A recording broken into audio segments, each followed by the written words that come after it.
내가 여호와께 바라는 한 가지 일, 그것을 구하리니 곧 내가 내 평생에 여호와의 집에 살면서 여호와의 아름다움을 바라보며 그의 성전에서 사모하는 것이니라. 네. 하나님, 오늘도 주님 임재 앞에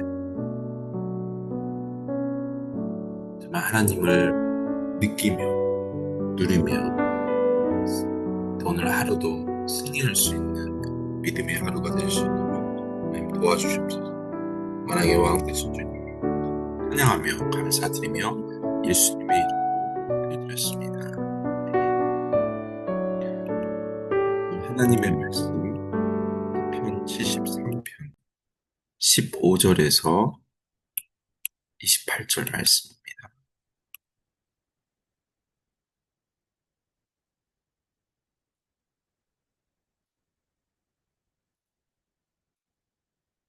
제3권 제73편 아삽의 시.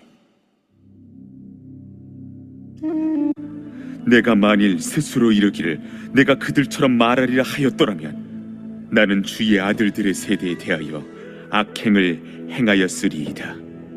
내가 어쩌면 이를 알까 하여 생각한즉 그것이 내게 심한 고통이 되었더니 하나님의 성소에 들어갈 때에야 그들의 종말을 내가 깨달았나이다. 주께서 참으로 그들을 미끄러운 곳에 두시며 파멸에 던지시니 그들이 어찌하여 그리 갑자기 황폐되었는가. 놀랄 정도로 그들은 전멸하였나이다. 주여, 사람이 깬 후에는 꿈을 무시함같이 주께서 깨신 후에는 그들의 형상을 멸시하시리이다. 내 마음이 산란하며 내 양심이 찔렸나이다. 내가 이같이 우매무지함으로 주 앞에 짐승이오나 내가 항상 주와 함께하니 주께서 내 오른손을 붙드셨나이다. 주의 교훈으로 나를 인도하시고 후에는 영광으로 나를 영접하시리니 하늘에서는 주 외에 누가 내게 있으리요 땅에서는 주밖에 내가 사모할 리 없나이다. 내 육체와 마음은 쇠약하나 하나님은 내 마음의 반석이시요 영원한 분길이시라. 무릇 주를 멀리하는 자는 망하리니 음녀같이 주를 떠난 자를 주께서 다 멸하셨나이다. 하나님께 가까이함이 내게 복이라. 내가 주 여호와를 나의 피난처로 삼아 주의 모든 행적을 전파하리이다.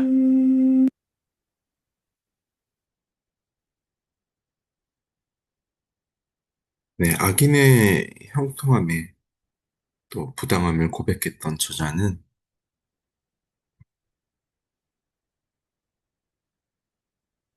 하나님의 율법을 깨닫게 되면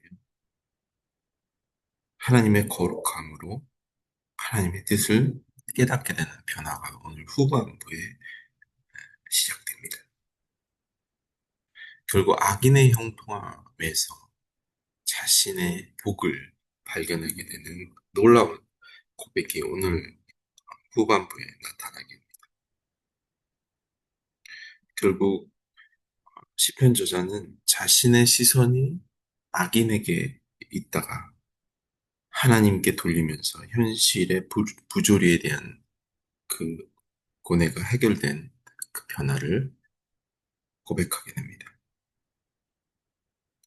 악인이 현세에 비록 건강하고 부귀를 누린다고 해도 마지막에 파멸을 피할 수 없음을 깨닫게 된 것입니다. 이 시편 기자는 73편을 통해 악인의 형통함과 악인의 형통함 이후에 재앙과 징계 가운데 자신의 삶이 오히려 극심한 재앙과 징계임을 느끼는 그 현실의 괴리감을, 믿음의 괴리감을 느끼게 되었습니다.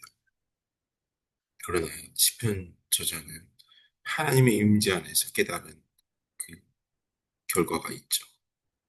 하나님의 공의에 대한 확신, 하나님을 향한 절대적인 신앙을 고백하게 됩니다.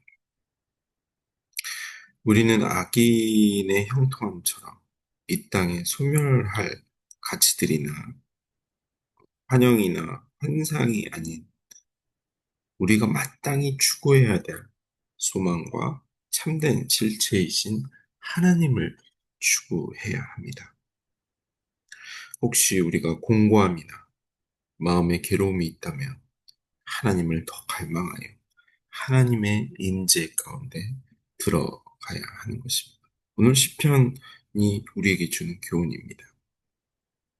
우리의 고통은 악인의 심판이 아닌 현실의 부조리에 대한 고통이 아닌 하나님의 임재 가운데 악인이 심판받고 고통받는 것이 우리의 영혼에 대해서 무슨 해결이 있겠습니까? 하나님의 임재가 바로 하나님의 임재가 주는 그 능력, 힐링, 또 하나님이 주시는 그 은혜, 풍성한 은혜를 누려야 하는 것입니다. 시인은 악인의 형통으로 인해 내적 심각한 고통이 시작되어 점점 악인의 형통을 부러워했음을 우리가 짐작하게 됩니다. 우리의 삶도 그렇죠.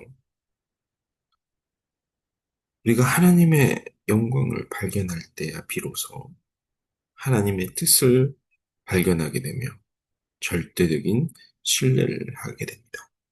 결국 25절의 말씀처럼 하늘에서는 주 외에 누가 있으리야 땅에서는 주밖에 사무할 이 없나이다. 이것이 오늘 우리가 하나님 앞에 고백해야 할 믿음의 고백입니다.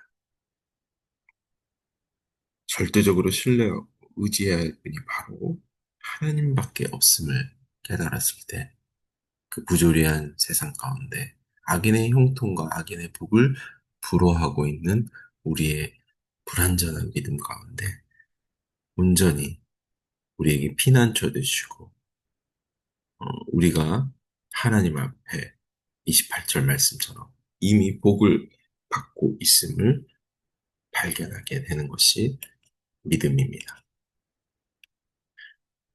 오늘도 우리의 연약한 흔들 그 믿음 가운데 하나님의 임재, 하나님이 우리를 덮어 주시는 것이죠. 우리가 하나님을 추구하고 찾는 것 같았지만 하나님이 우리를 덮어버리시고 우리를 추적해 주시는 오늘 느낄 때, 그분을 만날 때 우리는 비로소 우리 그분의 복을 받고 있음을 깨닫게 됩니다. 세상이 어떠하든 간에 주로 인하여 주님이 우리를 그렇게 사랑하심을 발견하게 되는 그 순간 우리는 모든 문제가 해결됨을 알게 됩니다. 오늘도 그런 하나님의 임재를 느끼며 오직 주님을 고백하며 그렇게 승리하는 하루가 될 수 있도록 함께 기도합시다. 하나님, 나의 수많은 고백이 세상을 향한 고백과 원망과 불평이었던 내 인생 가운데 주님을 고백하고 주님만이 나의 참 사랑임을, 내가 하나님의 은혜를 하나님을 느낄 오늘도 허락하여 주옵소서. 풍성한 은혜를 부어주시고 한 분 긍휼히 여겨주시옵소서. 주님의 놀라운 은혜를 경험하고 하루가 되게 하옵소서. 영의 왕 되신 주님을 감사드리며 예수님의 이름으로 기도드렸습니다. 오늘도 하나님의 임재 가운데 우리 믿음을 고백하고 승리하는 복된 하루가 되기